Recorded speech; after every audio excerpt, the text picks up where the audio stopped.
Technology being, and we're on YouTube. And which means Make up a 70. I'm not and gonna we're torture you reaching today. to the magic bag of 9,432. That and we're pulling You know what we need to do? No, pick a different one. I don't like this one. We do it too much.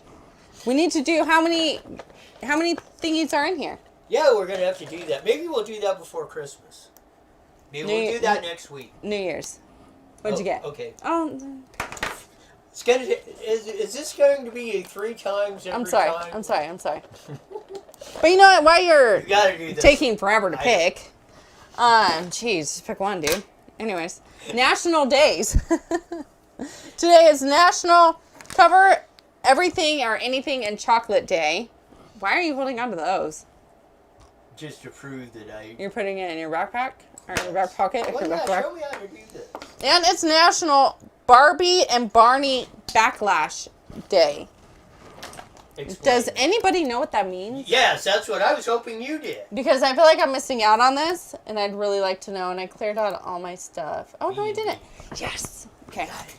I don't know. I thought I deleted everything, but I got so didn't. excited there. Because I thought I deleted it, and I put it in, and it was there. Wow. I know. You thought you did a Roy. Where it just goes poof. It would have been horrible.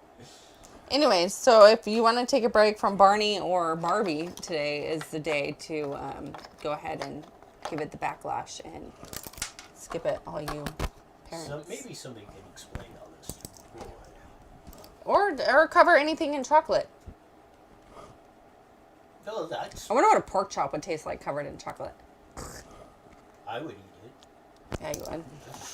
But you're a garbage disposal, so we're gonna go on That's Facebook true. now.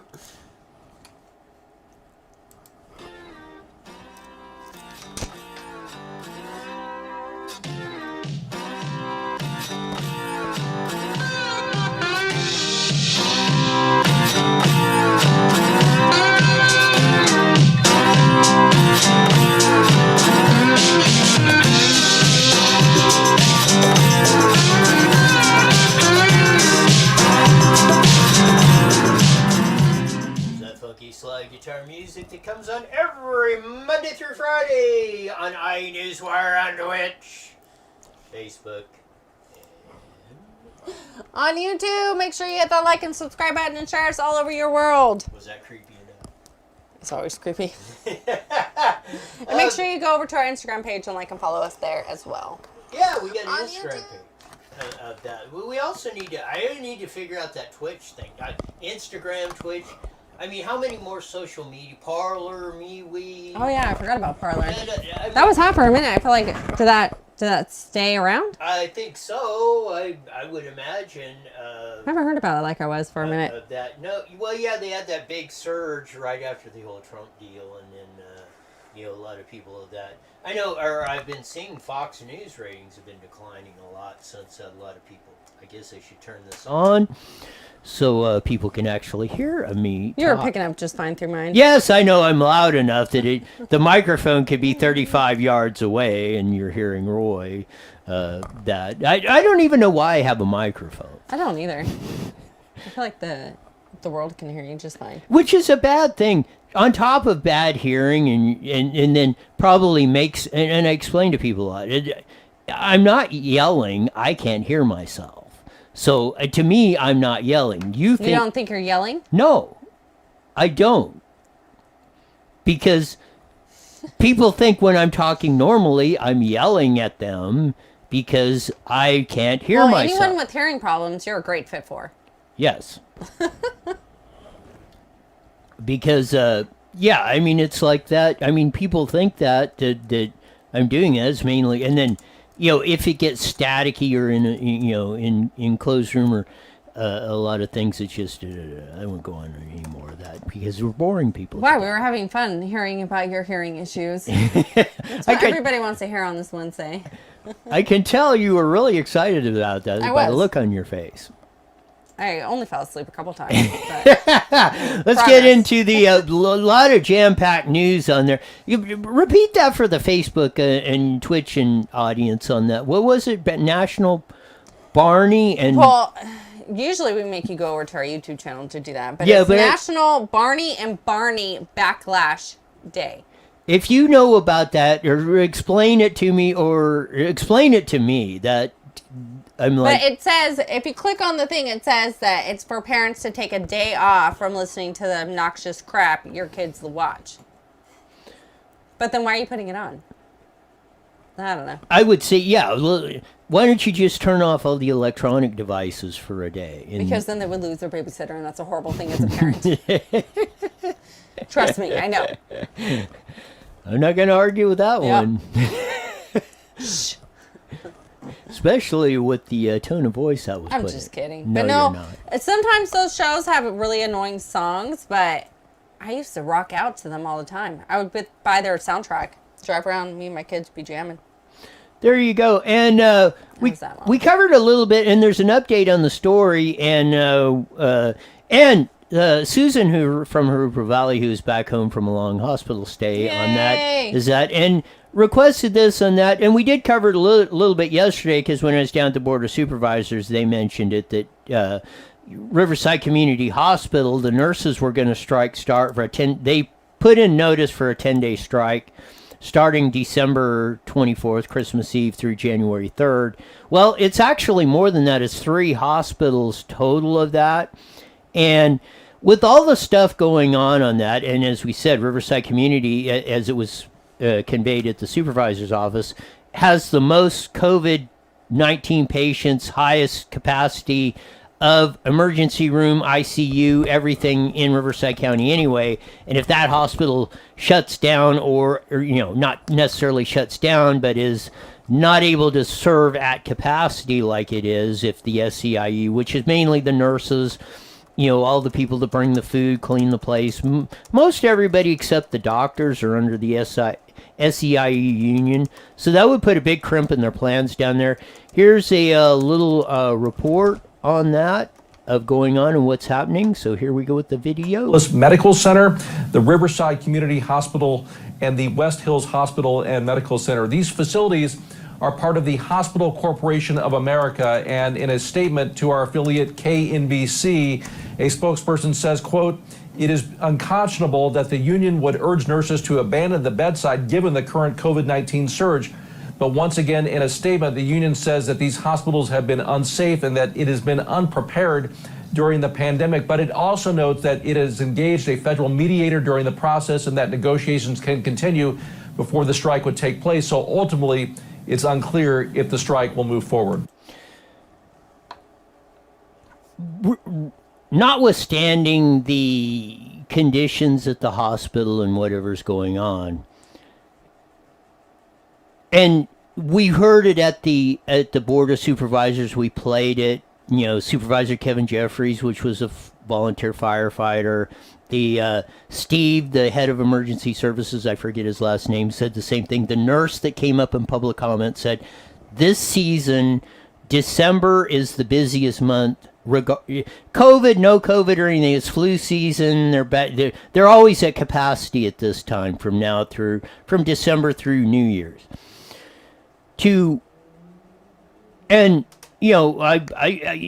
you're in a union and you strike, that's your right and all that, and we're not debating that part of it. But given the current set of circumstances that we're doing, and our hospitals are going to be at capacity anyway, shutting them down is going to be a big danger to the general public, and especially the patients that are sitting in the hospital of that. When it's at capacity and you strike, you got to bring in a whole new workforce of that, or try to do that when they're already stressed at this point right now, per all the reports. I tend to agree with that. I mean, I think my thought is it's kind of irresponsible to pull a strike at this particular time. I agree. And I mean, like, as you said, my mom just got home. She just got out of the hospital. And then, I mean, thank God that she's home and out of the hospital right now. But what about all those other families whose parents, aunts, uncles, whomever are stuck in that hospital, and you're going to have nurses outside that just refuse to take care of them? I get their point on being overworked and maybe stressed out and all that. I get it completely. So hopefully, they'll get together and work out a great plan to try to please everybody. Yeah, I mean, even even given the certs, I get it, but I disagree. Yeah, I disagree with the timing of it. Right.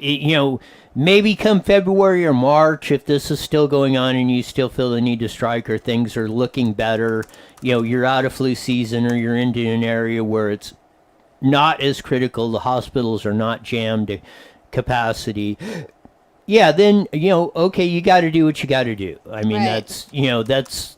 that's part of that's just part of the ball game, and we all understand that. But Right.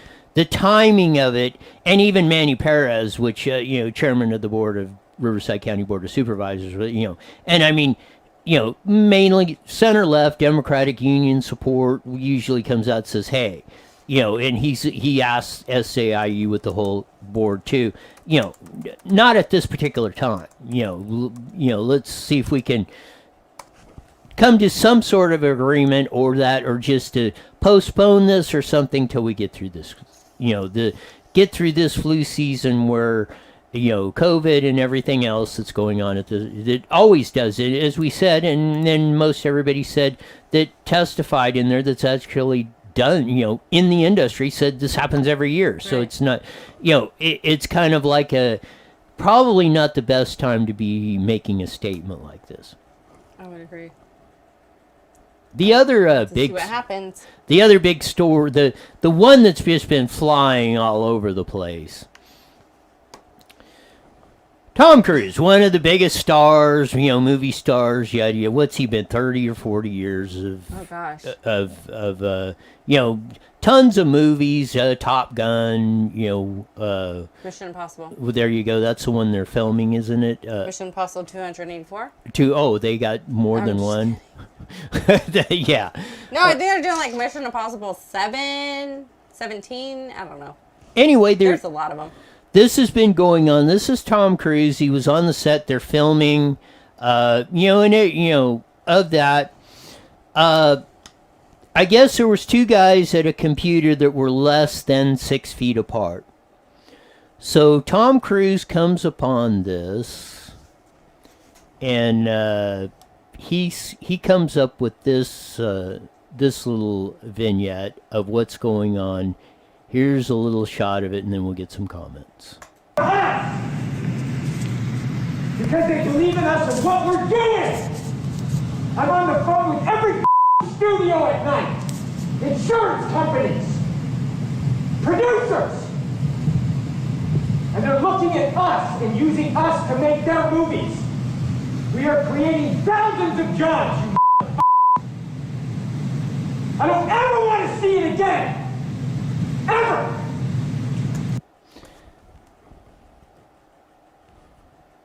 What's your thoughts? I quit.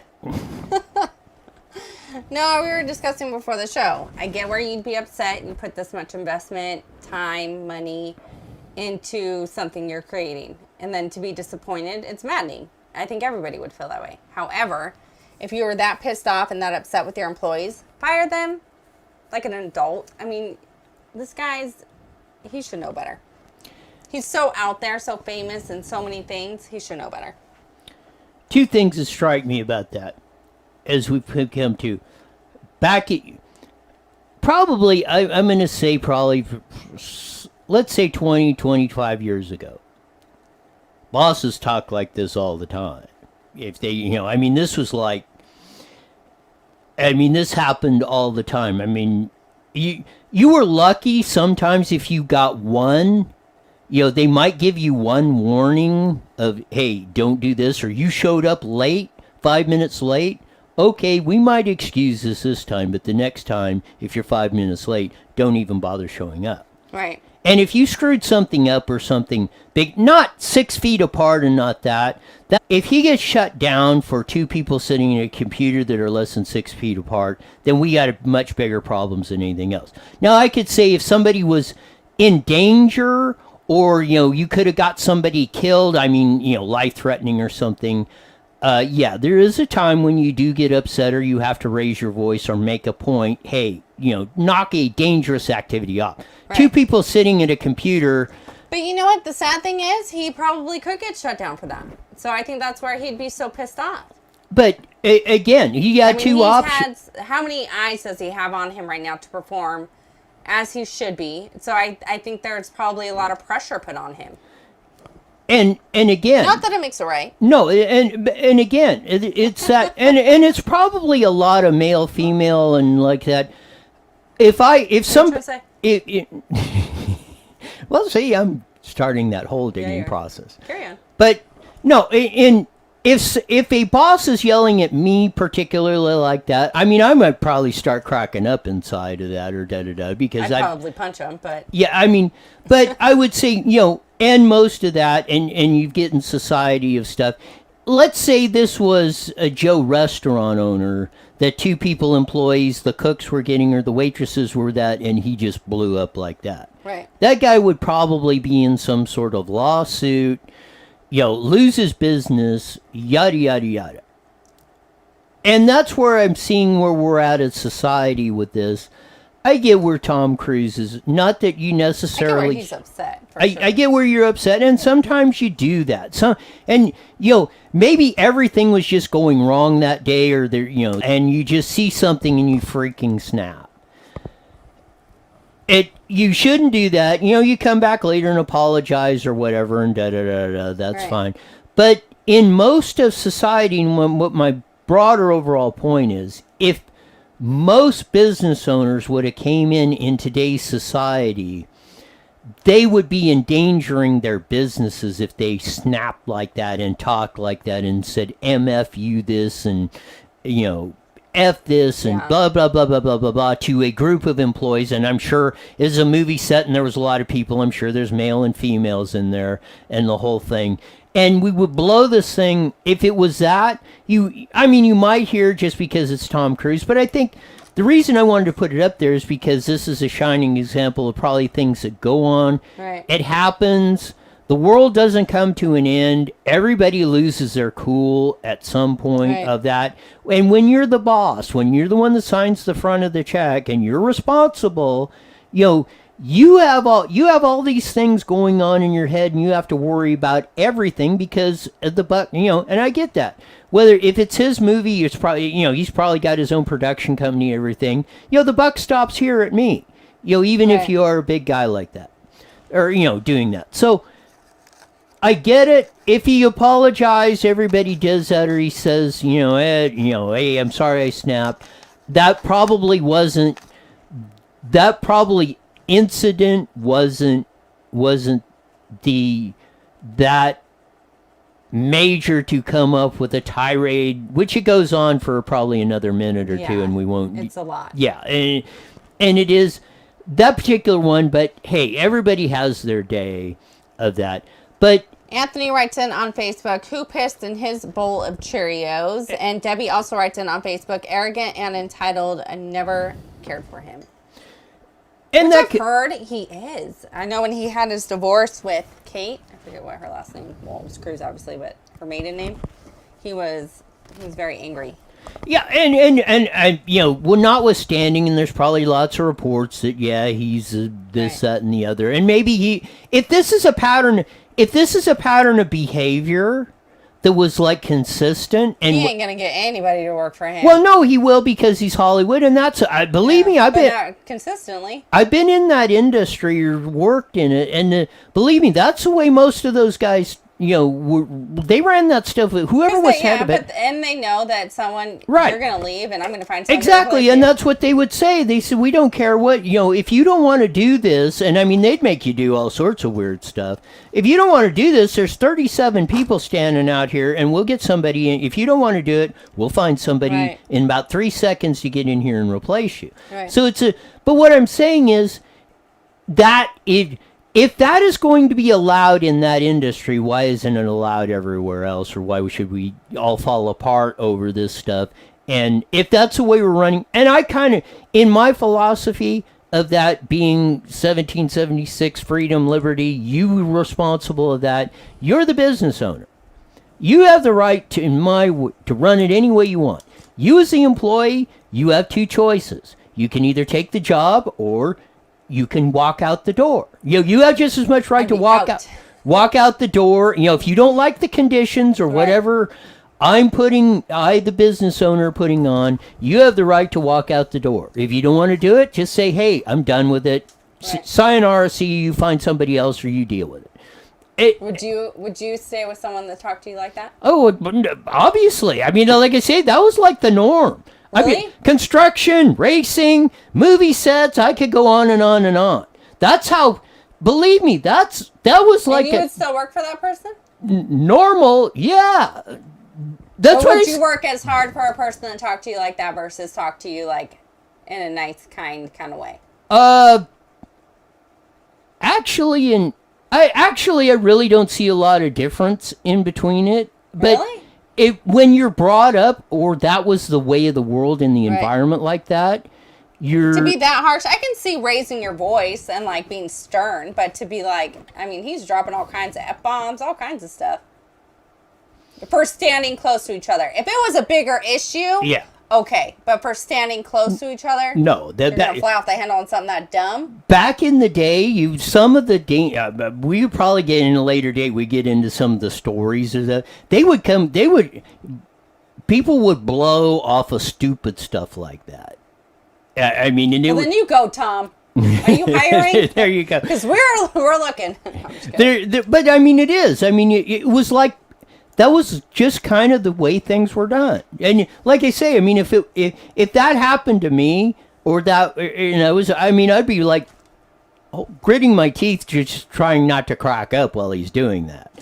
And Carla writes it on Facebook. I would not take it. I'd be like, see ya. Well, there you go. And that's the way it should be. You shouldn't sue or have a Yeah, a heart lawsuit attack. that is stupid.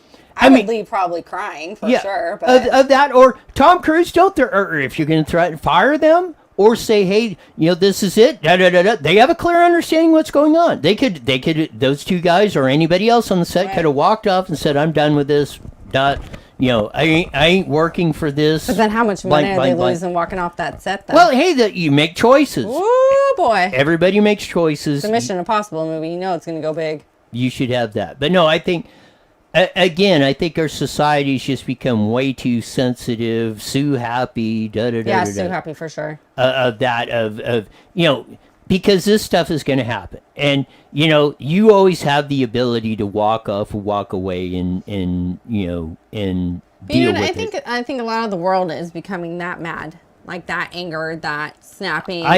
Yes. People are snapping now. Oh, yes. Way because of the easier whole... than what they did before.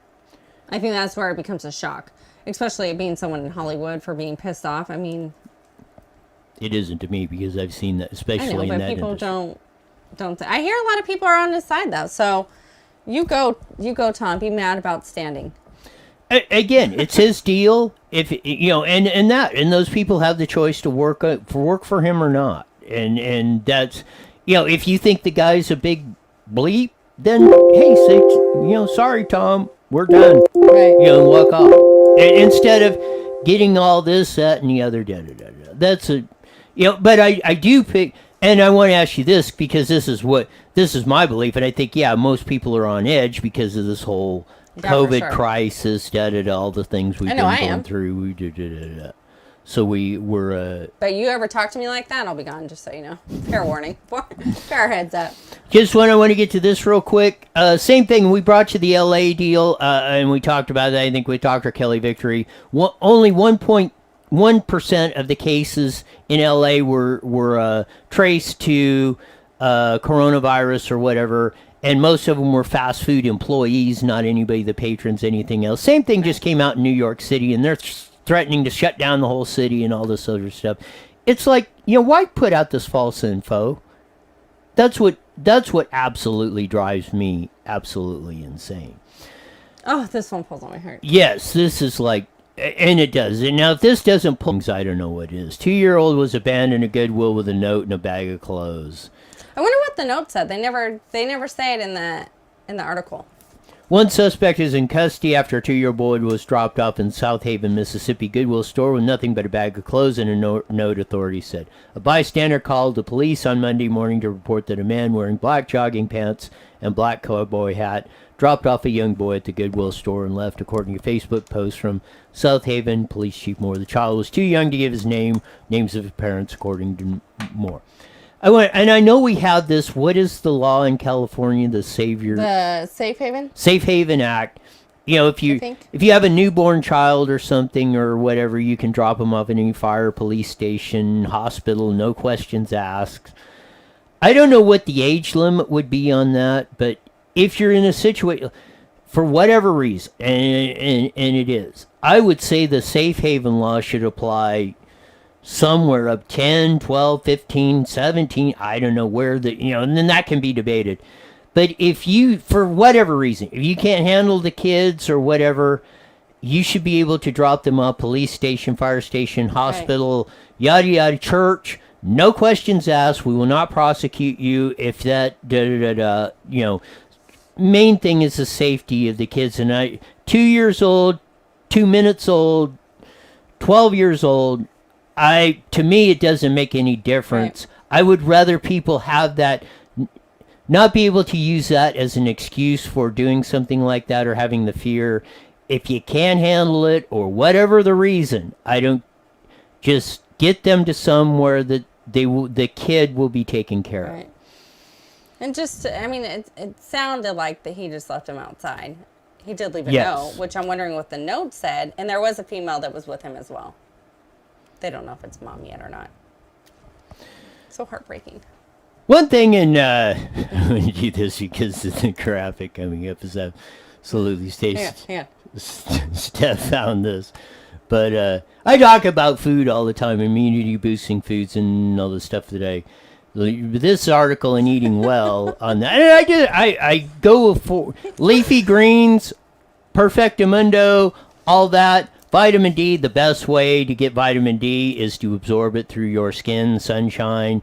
Now, you can get it. It's much more difficult to get it or through that, but... You can get it through oranges, too, right? Yeah. Or is that vitamin C? Yeah, that's vitamin C, I think. But probiotics, again, yogurt, sauerkraut, a lot of things are rich in that, and people think I'm nuts because they eat a lot of sauerkraut, but that's the reason why. Probiotics keeps your digestive system going, The Mediterranean diet, which is rich in olive oil and seafood and things like that, which is no problem. I mean, I'm a big meat eater, but I do like to eat fish too, so I have that. The one that I don't, number 5 is chicken soup, which is fine. What you got against chicken soup? I'm just not a big I do eat it. It's fine, but I'm just not a big fan of chicken. Other than barbecue chicken is the only thing I really like in the. Ooh, that sounds good. Yes, I did. Barbecue chicken is that. Smoker. Yes, maybe we ought to try like we did the turkey. Maybe we'll do a chicken in that. In a paper bag? Yeah. Can we skip the paper bag though? It creeps me out. And then it gets all buttery and it makes a total mess. But no, yeah, but I do like barbecue chicken is probably the only the most tolerable chicken, and I actually do like eating that. Want to get to this one because that's Nutrition with Roy. There you go. Okay. Governor Hairjo, we all heard about the French Laundry and the $300 or $400 a plate dinner. And it was only supposed to be 12 people. Now it's up to 22. No COVID restrictions, but that isn't even the best part of it. Now, Adam Housley, which is a reporter up there of that, because he's from there, and he posts on Twitter. Happy because Yountville is my hometown and where the French Laundry is located. I thought I'd do some digging. Facts about the Newsom dinner. The bar bill was around $15,000. 22 people in attendance, not 12. No mask, no indoors. Got so loud. Other than that. $15,000 bar bill at 22 people? That's $682 a person. That's over twice of what the food was. Almost $1,000, 22 grand to go at a lobbyist's birthday party, which the lobbying firm has spent $11 million just in California. You see where the corruption is? You see why your schools are locked down, your cities are locked down, you can't go to restaurants, they treat you like a 3-year-old. It's because of crap like that, and they not only living large, Tom Cruise probably did, he might. Tom Cruise would probably scoff at spending $1,000 for a couple of drinks. and some food. I mean, that's ridiculous. And the mayor of whatever the heck, San Francisco, was there the next day breaking all these. How does a mayor of San Francisco afford the freaking French Laundry? I want to go there now. They're getting a lot of publicity through all this. But at drinks that much, I mean... Yeah, $700 a person? That's ridiculous. I want to get to this because both Valverde and Moreno Valley Unified are in the city of Moreno Valley, and Valverde and Moreno Valley and Paris of that. They both voted last night to extend distance learning to the end of the school year. The sad part of this is the kids are now going to be a year and a half, one whole school year and about half of the last one, K through 12, well, TK through 12, no school in the classroom. This board member, Susan Smith, at the board meeting, who voted against it and said, we got to get these kids back in class. Here we go with Susan Smith. Black, Hispanic, and poor students falling even further behind.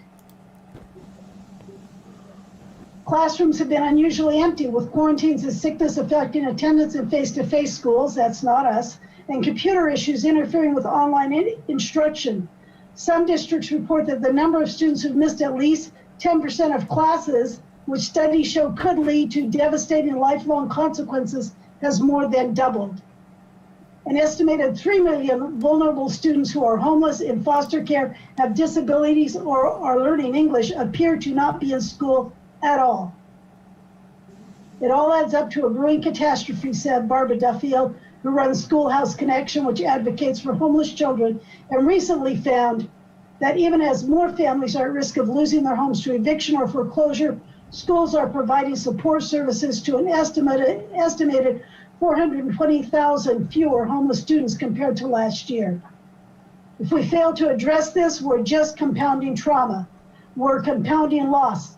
A student who is homeless, who has a disability, who has been traumatized by the racial violence we've seen this year, and then to be disconnected from arguably the only universal support system is disastrous. It means higher rates of suicide, higher rates of depression, addiction, mental illness, and physical disability, particularly for young children who are growing and developing right now. They'll face more developmental delays, leading to deficits in their education as they grow. I couldn't have said that better myself of that, and I'm glad Susan Smith voted against it. We spent hundreds of $1 million refitting classrooms, putting up barriers of that, not using them at all for a year and a half, when none of the science and data shows that schools are any possibility, hardly at all, of spreading this stuff. And yet we're under this sort of assault. The other four board members, I just really don't know what you're thinking. I mean, I gotta say, stand up for Susan Smith. Carlos writes in on Facebook, anyone wanting to put their kids back in class is just ignorant. And people want these kids dead. Charles writes in, how many children have contracted the disease and died again? About 0. Oh, okay. That's what I thought. Yeah, and Carlos just shows his understanding of the subject and is discounting the overwhelming impact that this has had. I don't think Carlos has kids and knows how the children are feeling being out of school away from their friends, but we appreciate your comments and keep writing them in. Yes.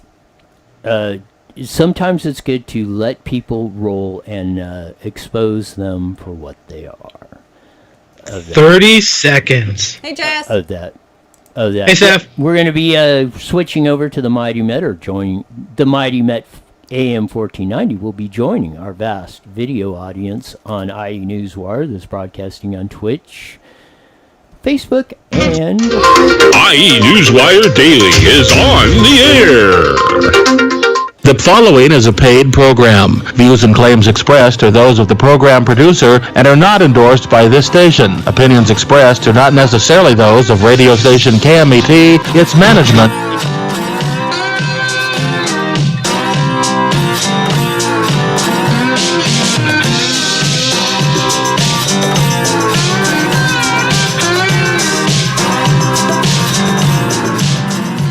that funky slide guitar music that comes on every Monday through Friday on the Money Bet. 1490 AM, broadcasting all over the Inland Empire on the AM dial, joining our vast video audience on IE Newswire on Twitch, Facebook, and on YouTube. Make sure you hit the like and subscribe button and share us all over your world. Yes. And also download the KMET 1490 AM app for all your Android and Apple devices. And we forgot to do that in the first half hour. The big thing is right after the show, we are going to be Grill. That's on Van Buren, right by Washington in the Woodcrest Riverside area.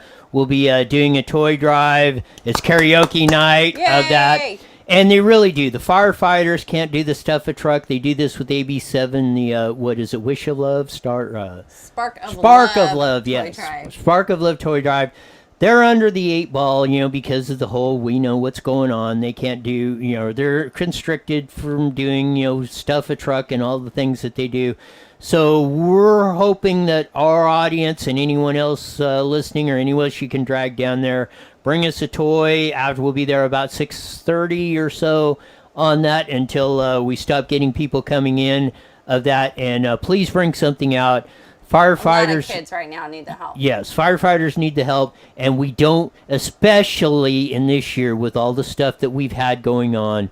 We certainly don't want kids going without some Christmas cheer going on somewhere. The toy you give just might keep brighten some kid's day.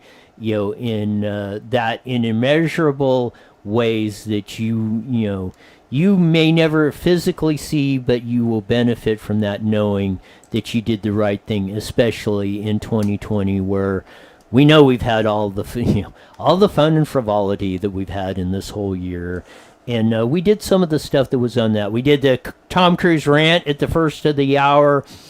Roy's healthy eating tips of Nutrition with Roy. Yeah, we did the restaurant owners, the 3 hospitals, Riverside Community, that were it's now up to 3 hospitals that are going to strike starting for 10 days starting on Christmas Eve, or they're threatening to, or put notice in. We're hoping and we're urging that, and we hope cooler heads prevail, and not at this time. Maybe couple months down the road, or whenever things are that we're in the height. No matter COVID or not, we're in the height of the hospital rush. They're always at capacity in this time, as we've heard numerous updates on. So let's all come together. We know that, because we don't want any other people dying because they can't get medical care. That would be an even bigger tragedy of what's going on.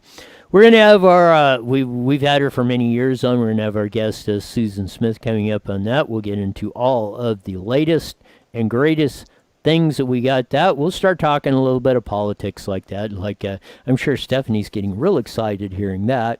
Do that on the show? Yeah. Well, I do it only for you, because I know how much you enjoy it. Of that. So, it's fun of that, and we have our longtime guest that we've always had on the show, many years on that. She's the editorial writer for the Press Enterprise, San Bernardino Sun, Inland Daily Bulletin, Redlands Daily Facts, and about a gazillion more papers across Southern California, but even more important in my mind, Vice President of Howard Jarvis Taxpayers Association, Susan Shelley. Welcome to IE Newswire with Steph and Roy. Well, thank you, Roy. Hi, Steph. Great to be with you. Thanks for joining. And yesterday the electoral college from the states met. They cast all their votes on that, on that. But that might not be the end of the story. And if you don't think that Trump still hasn't conceded, and if you think this is over, as you've been hearing in a lot of places, and we won't mention where, there's been precedents that since 1887, since we put election code in and all that, or how we're doing the process, there's been twice that it has been challenged, way back in the 1800s, and where there's been actually been a challenge heard is in 2005. And who made that challenge? Barbara Boxer, senator from California and Tubbs, the representative, because that's all you have to have. One senator, one congressman can challenge the Electoral College on January 6th of the election, and then they have to meet and discuss that going on. So sometimes it's not, as they say, the old saying, it's not over till it's over. Very long shot. But if you start, my point in this whole thing, no matter which way it goes, and if there is a challenge, there's already been people in the House that have done that.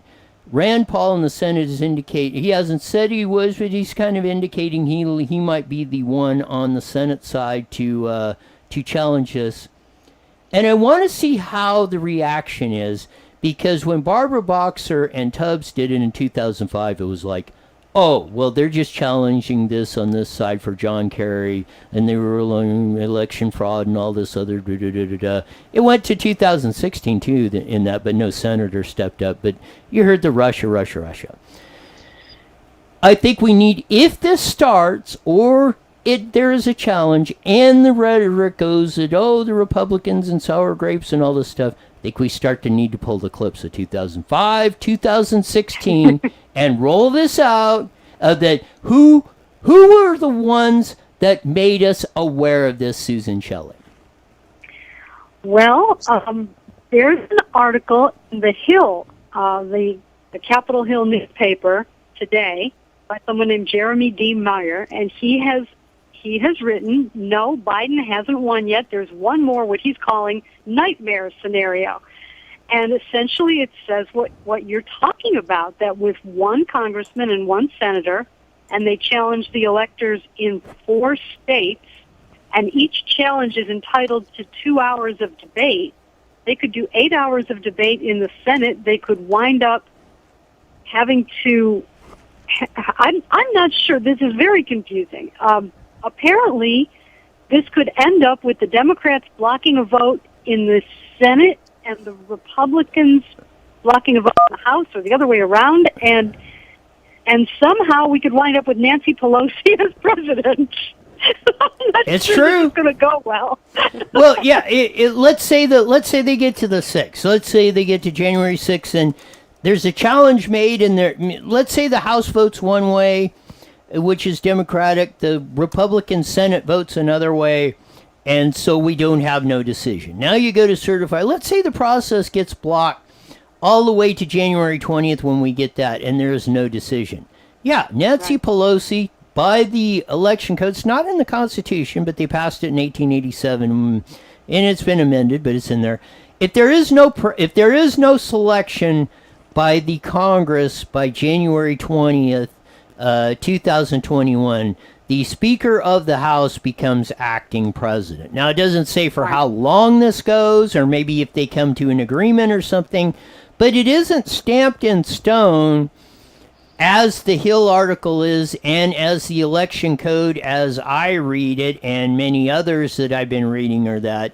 It is not stamped in stone, and of course, in 2005, we have a precedence of this actually happening, and 2016, there was about half a dozen congressmen that brought up numerous challenges, which Joe Biden was running the meeting because he was vice president at the time, and he's gaveling them down of that because no senator is joining on to this, so it went nowhere. But it was none other than Maxine Waters and Barbara Lee from out here and a few others were Russia collusion, fraud, and all this other stuff they were alleging and running, as I would call it, a hissy fit of there on that. So if the rhetoric, if the challenge does come, and there's probably pretty, I'm sure there's going to be a Republican to challenge it in the House. The Senate's a little more dicey, but Rand Paul has indicated, and there's some things that are going on. He hasn't said that, but there's a lot of things in this fraud thing that are concerning me.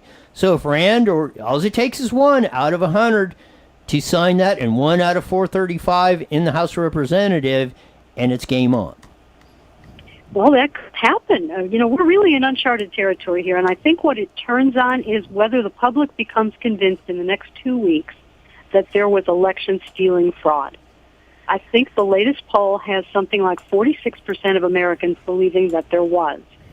And if that continues to climb, if these forensic audits of the voting equipment continue to show serious anomalies and problems in state after state, this could turn into a different kind of a story than the people at MSNBC and the other Democrat-friendly media outlets would like it to be. We'll see. They've done the forensic exam on the Antrim County machines in Michigan, and it's very disturbing. It shows that there's a 23-page report that shows that the machines were enabled with ranked choice voting, which means that the votes are converted into points instead of counted as votes, and that allows weighted voting. That allows you give this candidate 1.5 and this candidate 0.5 or something like that for each vote. And there are pictures of scatter graphs that I have seen about some of these counties in Michigan, Pennsylvania, these other battleground states, where the amount of votes that are coming in go in a clear pattern that indicates that could have been the case. It's very suspicious. There are many unanswered questions. One of the most suspicious things, which the producers of 60 Minutes would recognize right away, is that the Biden campaign is saying, I'm slamming the door in your face, you can't look at any of this. Every time the Biden group goes into court, their argument is, you should reject this on the basis of standing or jurisdiction or something else and not look at this evidence. And so the courts have not looked at the evidence because, they don't really want to do this. You can't blame them. They don't want to set aside the election from their courtroom and be blamed for everything that's going to follow. So this is a situation where the information has to come out, the public has to try to judge it, and if it moves public opinion sufficiently, then I think we could see something unexpected in the Electoral College, in the Congress when they open the Electoral College votes and decide whether to accept them or not. It's a long way to there from where we are today, I think, but it could happen. Anything's possible, and it kind of segues into your column in those great newspapers we mentioned earlier. And the title of it is "What Texas Rejected Lawsuit Was All About." Take it away, Susan. Yes, it wasn't really about whether there was fraud. What it was about, and this was very interesting because it wasn't just Texas. It was Texas, it was Missouri, it was 16 or 17 other states that signed on to it. 6 of the states wanted to join Texas as a party to the lawsuit, and then 20 states signed an opposition brief. They signed a friend of the court brief in opposition to what Texas was doing. And here's what the issue was. According to the Constitution, only a state legislature can set the rules for a federal election. The time, place, and manner of the election must be set by the legislature, not the governor, not the Secretary of State, not some election commission, not some county clerk. The legislature has to do it. Well, in Pennsylvania and a handful of other states, the legislature did not do it. The governor, the courts, somebody else changed all the rules for handling absentee ballots. How many days after the election they'd be accepted, whether they had to have a signature match, whether there had to be a witness signature, whether the voter had to fill in the address or could leave it blank and a clerk could fill it in. All of these things were changed. In Wisconsin, the city of Madison actually accepted votes before the start of early voting by setting up what they called democracy in the park. And they just had people from I think they were a combination of volunteers and county election workers. They were in the park and they were accepting ballots. Would you like to vote? We'll accept your ballot right here. And it was before the legal start of voting. Now, this is a little bit dicey. What's the remedy, okay? Because these were real voters. Let's assume they were real voters who thought they were voting correctly, and this is how they exercised their franchise. They voted. They handed their ballot to somebody in the park 2 weeks too early, and that ballot was counted. Do you not count that ballot? Is that fair to the voter? Now, technically, that's an illegal ballot, but it's not an illegal voter. Where you get into the illegal voters is where you have people who are dead, who have moved, who did not vote, but someone voted in their name. That's plainly fraud. But in some of these other issues where the rules were changed by something other than the legislature, those are illegal ballots also, but they were real voters. So what the lawsuit from Texas was asking, and Ohio also signed an amicus brief asking the court to decide this issue for future elections. Can anybody else change the rules, or must the legislature do it? And if anybody else does change the rules, are those ballots illegal? And the Supreme Court said, we don't want to talk about it. That's literally what they said. They said Texas does not have standing to bring this suit. Texas doesn't have a legal right to sue these other states over their elections. And by doing that, they foreclosed the whole discussion. None of the evidence was heard.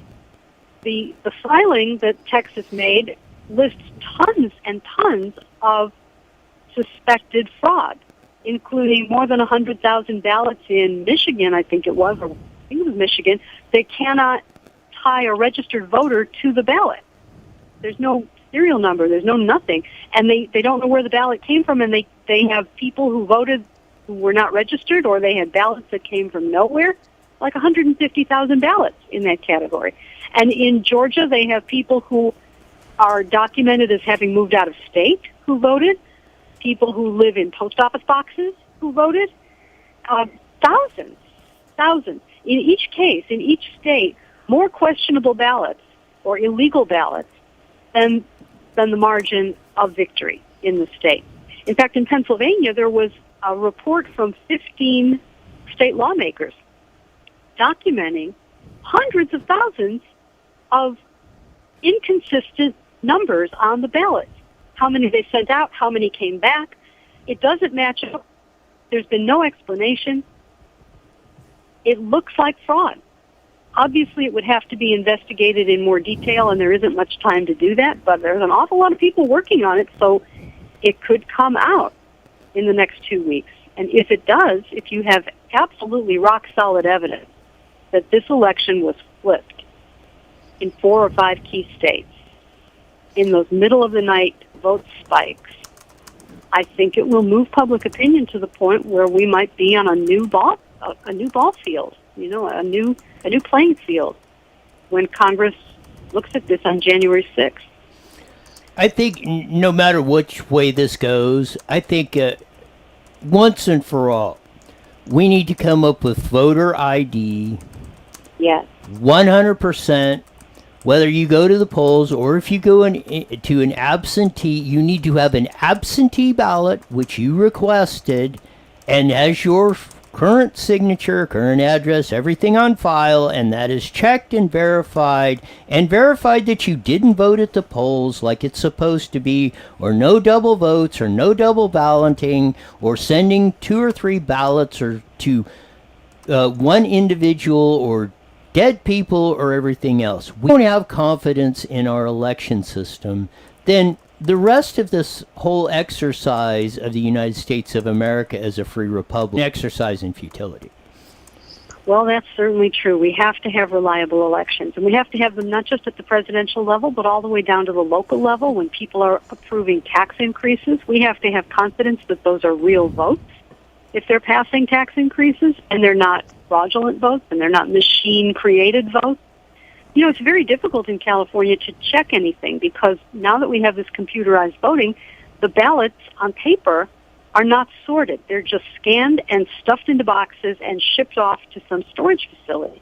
So if you want to do a recount of a race in, pick a city, you want to do a recount in Corona of that sales tax increase, you can't get the ballots. You can't get the paper ballots because it's very expensive to retrieve them. In Los Angeles County, a group in Long Beach that wanted a recount was told it would be more than $100,000 just to get the paper ballots, and then they'd have to pay for the recount labor after that, just to get the ballots. So there's a paper trail, but you can't see it. So it's not really a control on the election. Yes, it is, and we've win, lose, or draw on this, and no matter which side you're on, I don't see how you could not support this whole fiasco of trying to do this. And even I think it was Wisconsin said, there was no compelling, you couldn't use COVID-19 as a reason why you could exempt yourself for doing the signature verification and all the stuff that's going on. each and every day. We'll be following this more on this, I'm sure. I'm not that I'm curious to see what's going to happen when we get to January 6th, because I think I think there's some potential for some fireworks to start. Susan Shelley, tell them why they should join Howard Jarvis Taxpayers Association.